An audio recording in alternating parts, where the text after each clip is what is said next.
आज इस सुंदर संध्या का आयोजन किया गया है। इस कार्यक्रम में मंच पर तेलुगु समाज की बहुत बड़ी बड़ी विभूतियां विराजमान हैं।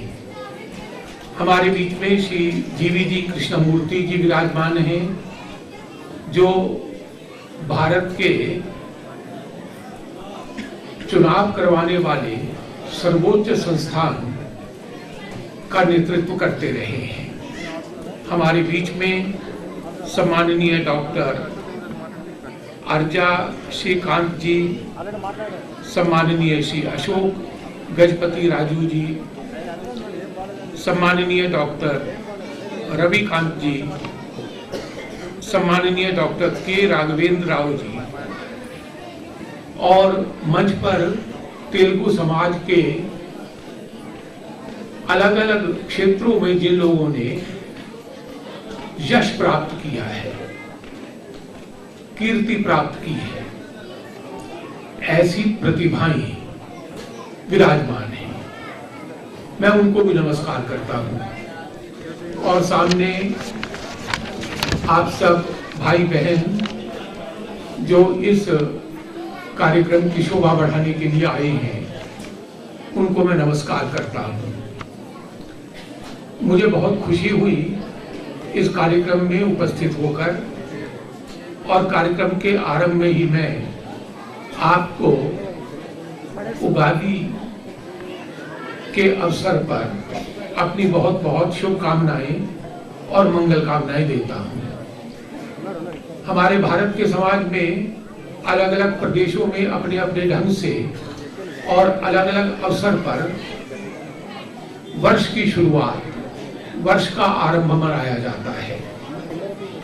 पंजाब में किसी और समय और तेलुगु समाज में किसी और समय, लेकिन वर्ष का आरंभ बहुत शुभ प्रसंग होता है और वह उल्लास का, खुशी का और आनंद का अवसर होता है।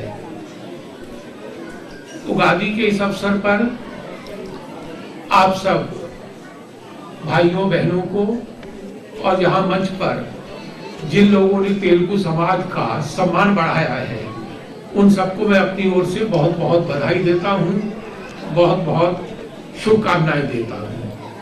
किसी भी समाज में नया वर्ष एक उत्साह का, एक आशा का और एक आने वाले अच्छे समय का सूचक होता है।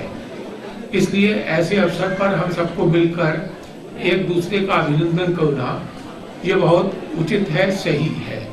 इसलिए मैं इस नए वर्ष के अवसर पर आप सबके लिए बहुत शुभकामनाएं, मंगल कामनाएं व्यक्त करता हूँ। भारत त्योहारों का देश है, फेस्टिवल्स का कंट्री है, और हम देखते हैं कि भारत की जो सभ्यता है, भारत की जो संस्कृति है, वो इसके फेस्टिवल्स में, इसके त्योहारों में जिंदा है। और भारत की इस संस्कृति के प्रति दुनिया के देशों में आकर्षण और रुचि बढ़ रही है। और उसी ढंग से तेलुगु समाज की संस्कृति, तेलुगु समाज की जीवन शैली, तेलुगु समाज के त्योहार, उसकी कला, उसकी संस्कृति, ये भारत के लिए बहुत गौरव की बात है, और इसमें भी दुनिया के देशों की रुचि बढ़ रही है।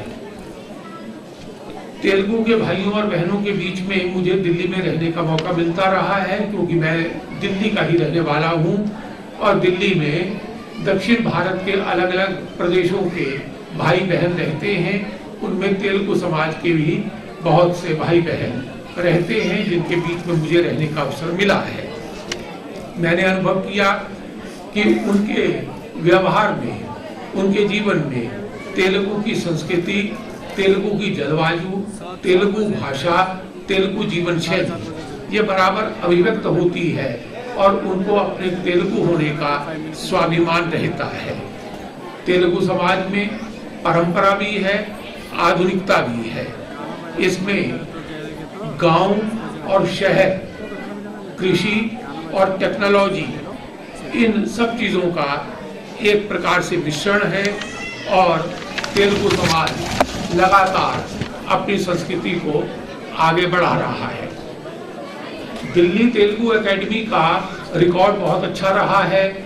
इसने अलग अलग क्षेत्रों के जो प्रतिभाएं हैं उनका समय समय पर सम्मान किया है, और इस ढंग से उन व्यक्तियों का सम्मान नहीं किया, बल्कि वे व्यक्ति जिस क्षेत्र को रिप्रेजेंट करते हैं उस क्षेत्र का ही सम्मान किया गया है। आज जिनको यहाँ अवार्ड दिए गए, जिनको सम्मानित किया गया, उन सब भाइयों और बहनों को मैं नतमस्तक होकर बहुत बहुत बधाई देता हूँ, उनका मैं बहुत बहुत अभिनंदन करता हूँ। और मुझे इस बात का पूरा भरोसा है कि वो अपने गुणों और अपनी प्रतिभा से